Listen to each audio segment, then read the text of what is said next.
Ya, suara yang kalian dengar sekarang adalah suara dari mic wireless yang gua pakai sekarang.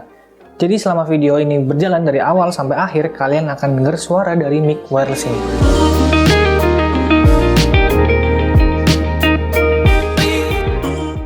Halo semuanya, selamat datang di channel HSID dengan gua Aldis.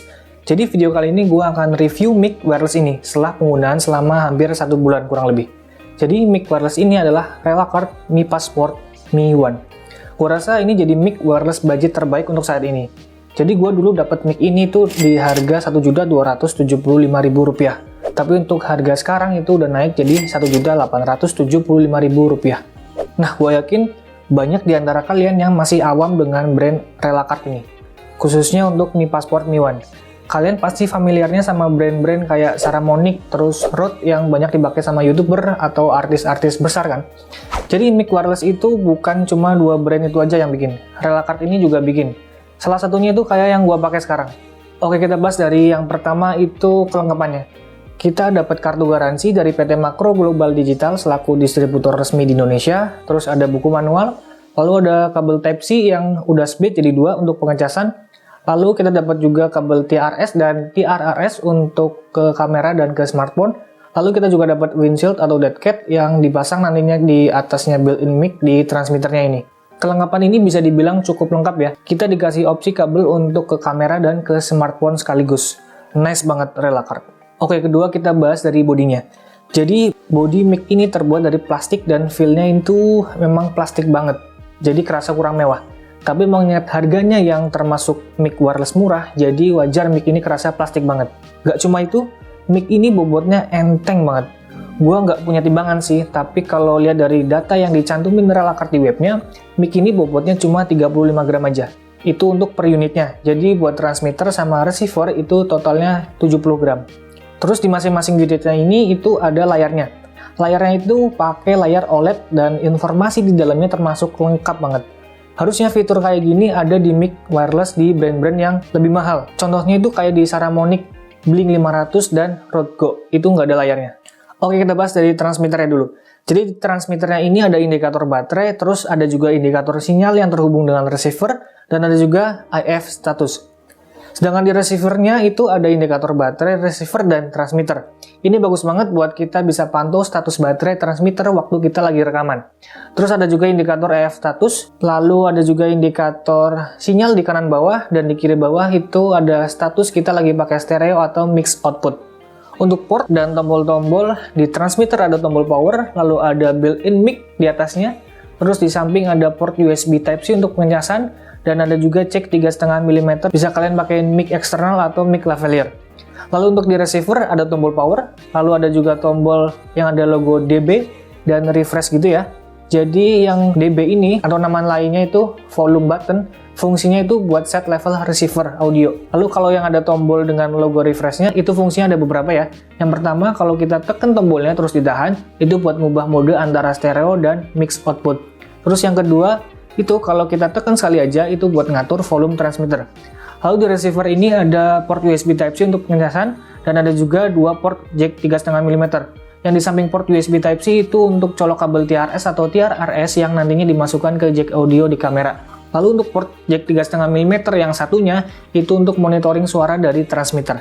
Terus sekarang kita bahas performanya. Jadi selama pemakaian dalam studio itu bagus banget. Gak ada kendala sama sekali. Pairing antara transmitter dan receiver cepat banget. Terus untuk performa baterai juga gue rasa ini gokil banget. Kenapa? Karena dari pertama kali mic ini datang, itu gue langsung cas sampai full. Dan sampai sekarang, itu masih ada 1 bar di indikator baterainya. Which is ini udah hampir 1 bulan pemakaian. Ini dengan catatan gue pakai setiap harinya itu cuma 30 menitan aja. Kalau klaim dari Relacart, mic ini punya battery life itu bisa lebih dari 7 jam pemakaian. Tapi kalau di total pemakaian gue itu udah lebih dari 7 jam pemakaian.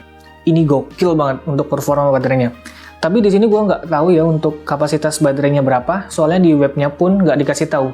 Tapi dengan bobot yang cuma 35 gram, kemungkinan baterainya di dalamnya itu nggak bakalan besar. Baterai dengan kapasitas nggak besar aja kayak gini performanya, apalagi kalau kapasitasnya besar. Wah, nggak tahu lagi gue bakal tahan seberapa lama. Terus untuk performa audionya ini udah termasuk bagus. Tapi selama ini hasil audionya selalu ada noise, walaupun gue kalau rekaman selalu di tengah malam, yang mana harusnya itu nggak menghasilkan noise yang banyak. Kalian coba denger aja deh.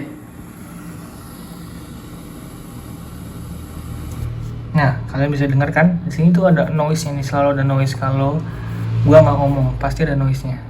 Nah, itu salah satu catatan aja ya buat kalian kalau mau beli mic ini. Jadi solusinya itu gua harus edit dulu buat ilangin noise-nya di Adobe Audition. Terus untuk jarak, klaimnya itu bisa sampai 150 feet atau sekitar 50 meteran. Kali ini mau tes mic Relacard Mi Passport Mi One. Tes jarak. Tes, masih bagus, masih bagus, tes, masih bagus,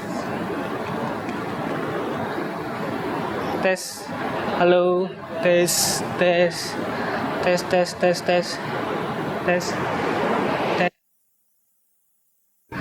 ya, gimana, masih, wah. Halo, masih? Belum?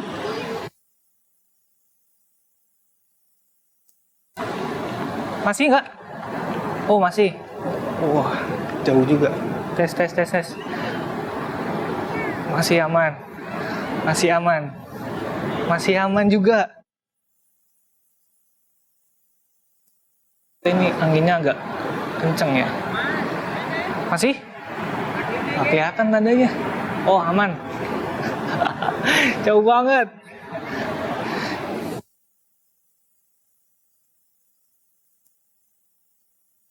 Meteran. Halo?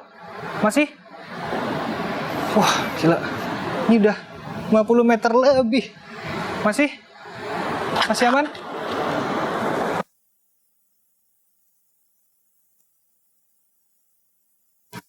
Masih?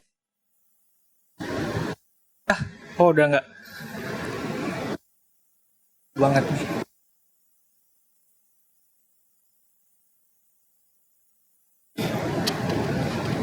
Capek.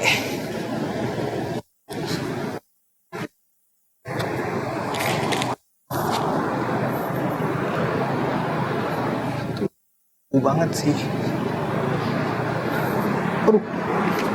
Aduh, sandung lagi.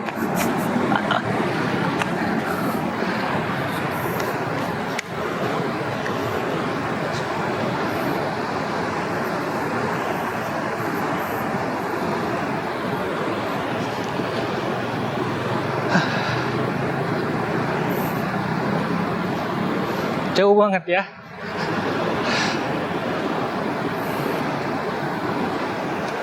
Ya udah, segitu dulu untuk tes jaraknya. Yuk. Bisa kalian lihat tadi, sebenarnya jaraknya itu bisa lebih dari klaimnya, 50 meter. Tapi ini dengan catatan mic-nya ini harus nggak ada penghalangnya. Tadi kalau gua membelakangi kamera, suaranya jadi hilang. Terus kalau gua ngadep ke kamera lagi, suaranya ini jadi ada lagi dan masih jernih banget. Ya ini jadi catatan aja buat kalian kalau mau beli mic ini untuk diperhatikan lagi blockingan talent atau host yang pakai transmitternya buat jangan membelakangi kamera. Tapi sebenarnya siapa juga ya yang mau pakai mic ini dengan jarak sebegitu jauh. Jadi mungkin jarak efektif mic ini kalau di ruangan terbuka kayak tadi gua di pantai itu mungkin nggak lebih dari 40 meter aja. Sedangkan kalau di ruangan tertutup dengan banyak penghalang itu jangan lebih dari 10 meteran. Jadi kesimpulannya dengan harga yang cuma sejutaan, kalian udah bisa dapat mic wireless dengan kualitas jempolan. Cuma ada beberapa catatan aja kayak tadi itu noise yang dihasilkan terus sama suara yang putus-putus kalau transmitternya nggak menghadap ke receiver. Tapi itu juga kan jaraknya yang memang udah terlalu jauh buat tesnya. Kalau kalian tertarik, gue udah kasih link pembeliannya di kolom deskripsi di bawah. So, jika kalian suka dengan video ini, klik tombol like-nya. Jika kalian nggak suka, klik tombol dislike, jangan lupa untuk klik tombol subscribe-nya. Thank you yang udah nonton. Bye-bye.